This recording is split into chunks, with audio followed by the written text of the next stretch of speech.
think what we learn in sports is very helpful to anything and everything else that you do in life. So now you apply that principle to acting. And you say, well, wait a minute, I put 5 hours in every day in working out. I did my posing 1 hour a day. I did my stretching and this and that, and all of those kind of things.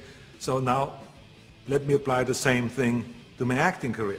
Let's go to acting class every day. Let's go and work on the accent the same amount of time with the same will, and let's visualize what am I shooting for? Okay, I want to be another Clint Eastwood. I want to be another John Wayne. I want to be another Kirk Douglas, all those great heroes that I admired as a kid. So that's what I'm going after. And that same principle works, even though there's so many people around that say, no, you will never make it because you have an accent, your body is too big, and your name Schnitzel or whatever, who can pronounce that? But you know. It doesn't matter if anyone else knows and if anyone else believes in it, but you know. And that you know that principle of visualizing yourself as a star will work, and all you have to do now is go towards that vision. I've retired from bodybuilding in 1975, and I assigned a series of Conan movies. Here I was, big studio behind you, budget $20 million, of course, which was in those days is an equivalent of today, $150 million. I was going to Australia to be a judge at the Mr. Olympia competition.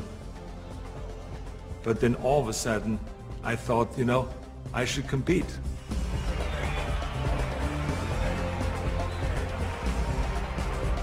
I think the competitors felt very disappointed. So they felt kind of, why would I do that? Why would I take that trophy away from them when I have everything else on the plate?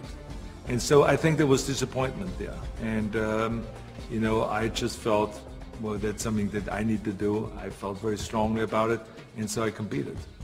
So now you apply that principle in my political career.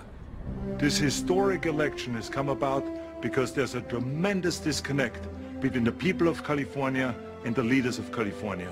I'm running for governor to lead a movement for change. I want to be the people's governor. I will work honestly, without fear or favor, to do what is right for all Californians.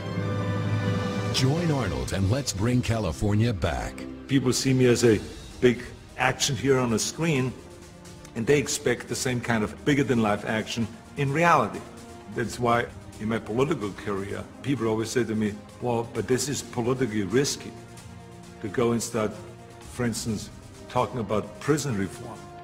People don't want to go and even talk about that. So I say, well, maybe it's politically risky, but in the meantime, we have 172,000 prisoners in facilities that are built for 100,000, and something is going to break, and something is going to happen. I want to fix it.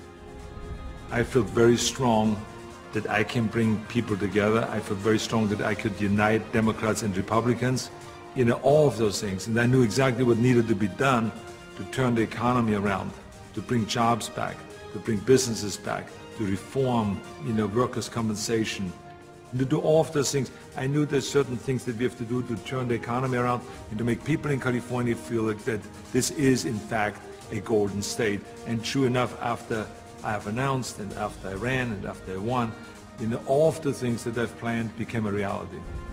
I always use bodybuilding as an example for a lot of things that I do. If it is talking about the budget, if it's talking about the environment, if it's talking about prison reform, somehow I always get in my experience of what I've learned in bodybuilding and then somehow tie it in of what I'm doing today.